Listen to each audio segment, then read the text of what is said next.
BJP Bihar का page है, ये इस पर प्रशांत किशोर का सुबह से शाम तक वो प्रचार कर रहे हैं अपना। तो हमने साइबर थाना में इसका लिखित शिकायत दिया है।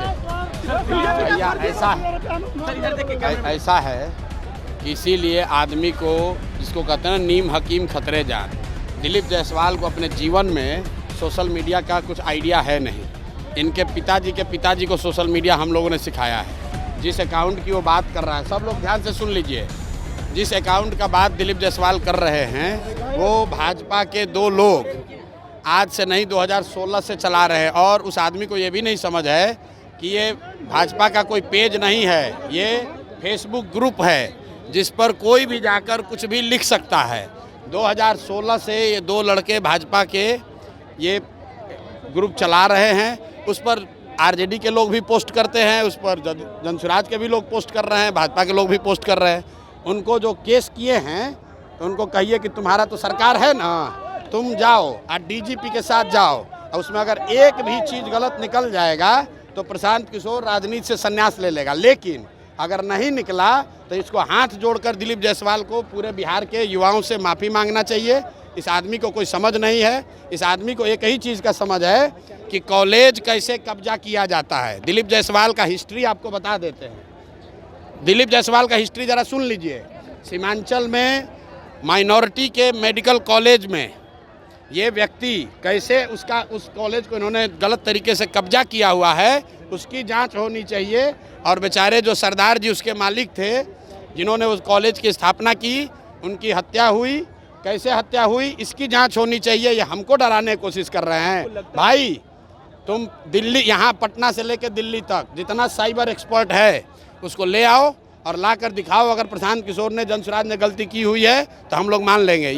ये इसको कुछ आइडिया है नहीं, किसी ने बता दिया कि अरे भैया ये भाजपा के ग्रुप में जनसुराज का मैसेज है। तुम भाजपा के ग्रुप में जनसुराज का आदमी नहीं लिखेगा।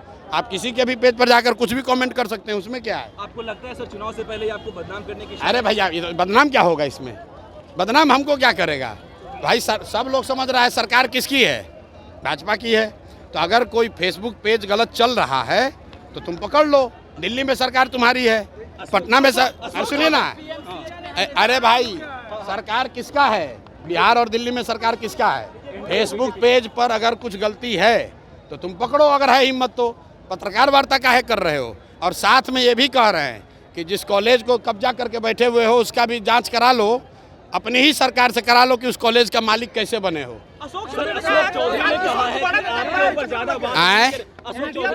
कि आपके ऊपर ज्यादा बात नहीं करेंगे, आपको ज्यादा बराबर नहीं बनाएंगे, ज्यादा बात नहीं। ठीक बात है। अशोक चौधरी के लिए कल मैंने कहा कि हम लोग जानते हैं कि नेता दल बदलते हैं, लेकिन अशोक चौधरी बिहार के सर्वदलीय नेता हैं।